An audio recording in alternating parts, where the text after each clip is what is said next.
खुलुमबाय रायजो राजा नोंथांमोन गिबियावनो बयखौबो मोनाबिलिनि खौराङाव बरायनानै लाग्रोबाय।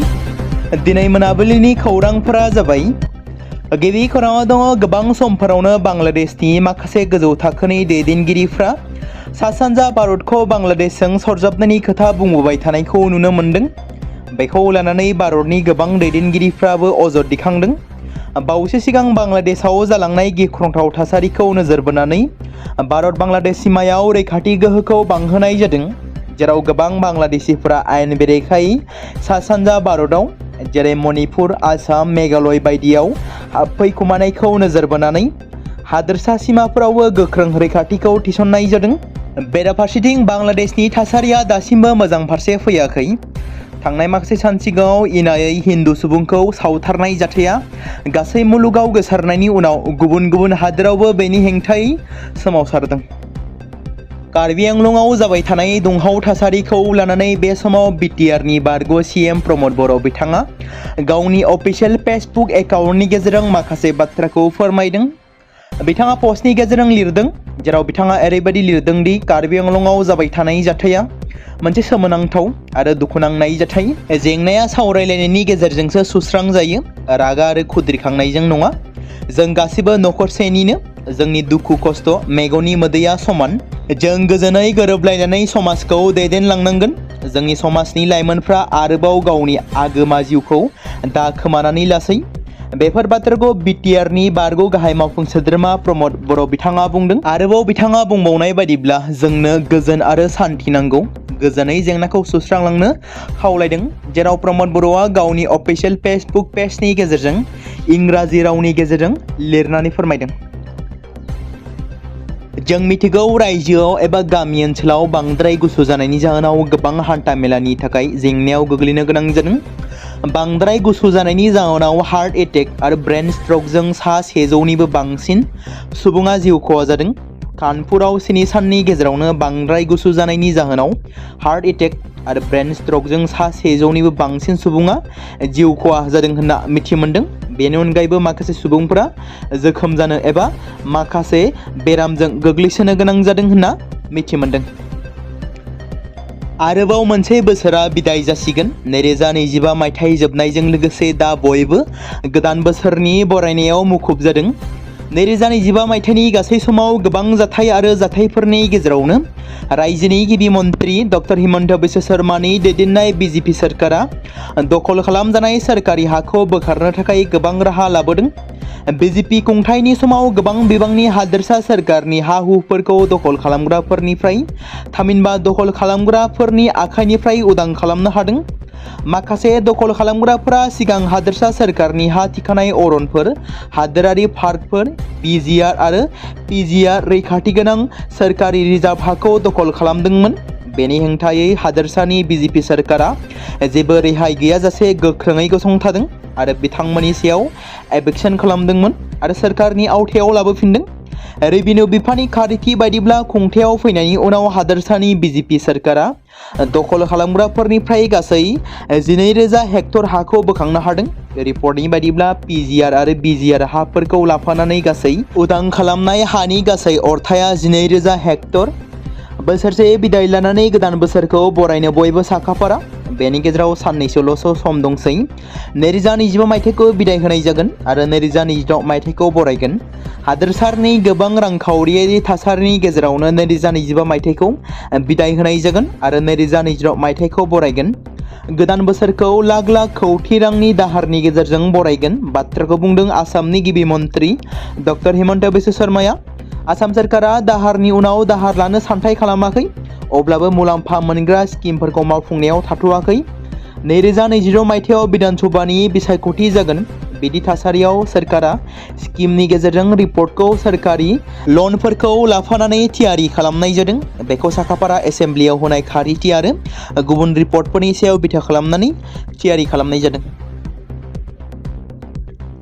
उत्तराखंडनि अरावली हाजो सारिखौ लानानै सोलिबाय थानाय दान्थे बिदान्थेनि गेजेरावनो मिरु सोरखारा मोनसे गिदिर थांखि लादों।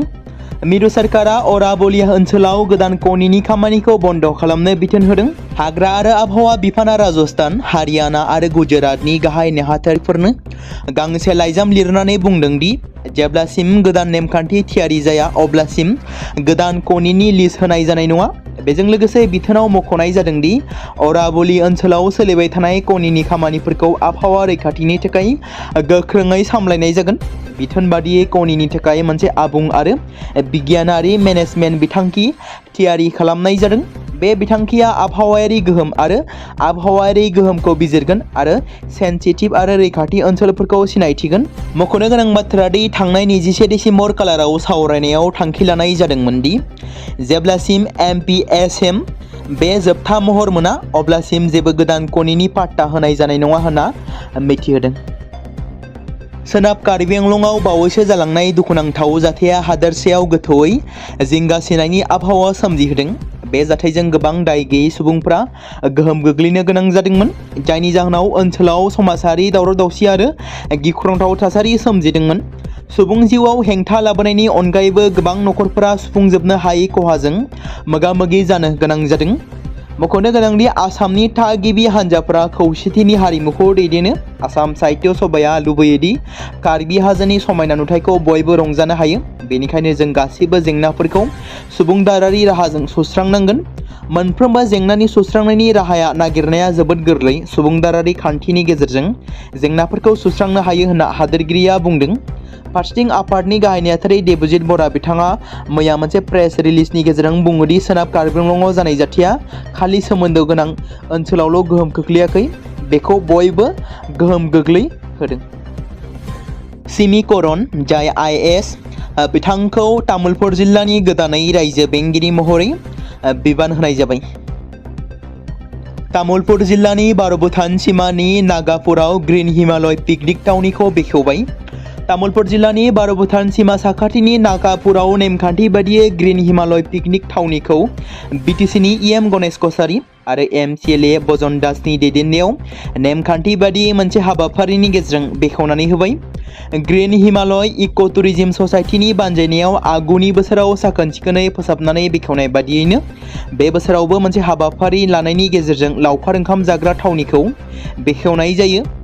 भुटान हाजोनिफ्राय बोहैबोनाय समायना मिथिंगायारि महरनि नुथाय, जिरि-जिरि बोहैबोनाय दैमा आरो बिफां-लाइफांजों बुंफबनाय बे पिकनिक थावनियाव गावनि नखरनि सोद्रोमाफोरजों लोगोसे दावबायारि बिथांमोना फैनो हासिगोन। सोरखारनि गासै SOP एबा नेमखान्थिफोरखौ मानिनानै जाहाथे लावखार ओंखाम जानो फैनाय सुबुंफोरा जेबो रोखोमनि उसुबिदायाव गोग्लैया, बेखौ नोजोर लाखिगोन होनना ग्रीन हिमालय इक' टुरिज्म ससाइटिनिफ्राय मिथिहोनाय जादों।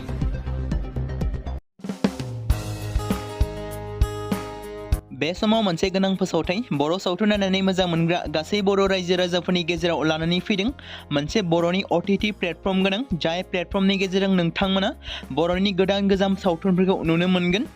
थांनाय माखासे बोसोर सिगां बर'नि गेजेराव लानानै फैनाय निउबो एप बायदिनो फिन आरोबाव लानानै फैदों बर' रायजो राजाफोरनि थाखाय।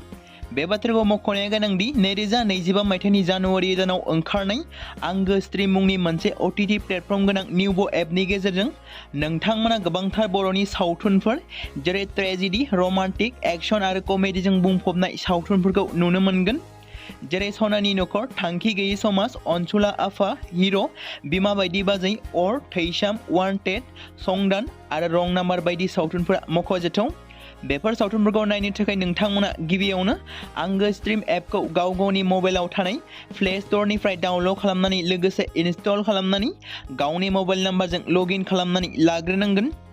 बेनि उनाव नोंथांमोना गोबांथार नुनो मोनै सावथुनफोरखौ गुगोल पे, फन पे आरो पेटिएमजों रं नाम्बार सावथुनखौ नायनो थाखाय 60 रां आरो संदान सावथुनखौ नायनो थाखाय 80 रां, वान्टेड सावथुनखौ नायनो थाखाय 60 रां, थैसाम सावथुनखौ नायनो थाखाय 60 रां, बेबादिनो गोबांथार नुनो मोनै सावथुनफोरखौ नायनो थाखाय सुबिदा खालामनानै होदों आंगो स्ट्रिम प्लेटफर्मआ। फिन नोंथांमोननि गेजेराव फोरमायबावनो लादों बर' सावथुन नायनानै मोजां मोनग्रा गासै बर' रायजो राजाफोरनि गेजेराव लानानै फैदों मोनसे बर'नि OTT प्लेटफर्म गोनां, जाय प्लेटफर्मनि गेजेरजों नोंथांमोना बर'नि नुनो मोनै सावथुनफोर जेराव गोदान गोजाम सावथुनफोरखौ नुनो मोनगोन। बे बाथ्राखौ मख'नाया गोनांदि 2025 मायथाइनि जानुवारि दानाव दिहुनजानाय आंगो स्ट्रीम मुंनि मोनसे OTT प्लेटफर्म गोनां एपनि गेजेरजों नोंथांमोना गोबांथार बर'नि ट्रेजेडी, रमान्टिक, एक्शन आरो कमेडीजों बुंफबनाय सावथुनफोरखौ नुनो मोनगोन।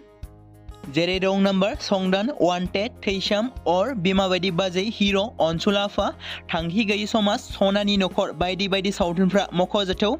बेफोर सावथुनफोरखौ नायनो थाखाय नोंथांमोना गिबियावनो आंगो स्ट्रीम एपखौ गावनि मबाइलाव थाखानाय प्ले स्ट'रनिफ्राय इनस्टल खालामनानै गावनि मबाइल नाम्बारजों लगइन खालामखांनायनि उनाव नोंथांमोना गोबांथार नुनो मोननाय सावथुनफोरखौ गुगोल पे, फन पे आरो पेटिएमजों रं नाम्बार सावथुनखौ नायनो थाखाय 60 रां, संदान सावथुनखौ नायनो थाखाय 80 रां, वान्टेड सावथुनखौ नायनो थाखाय 60 रां, थैसाम सावथुनखौ नायनो थाखाय 60 रां, बेफोरबायदिनो अर सावथुनखौ नायनो थाखाय 60 रां पे खालामनांगोन। बेबायदिनो गोबांथार नुनो मोननाय बर' सावथुनफोरखौ नायनो थाखाय सुबिदा खालामनानै होदों आंगो स्ट्रीम प्लेटफर्मा।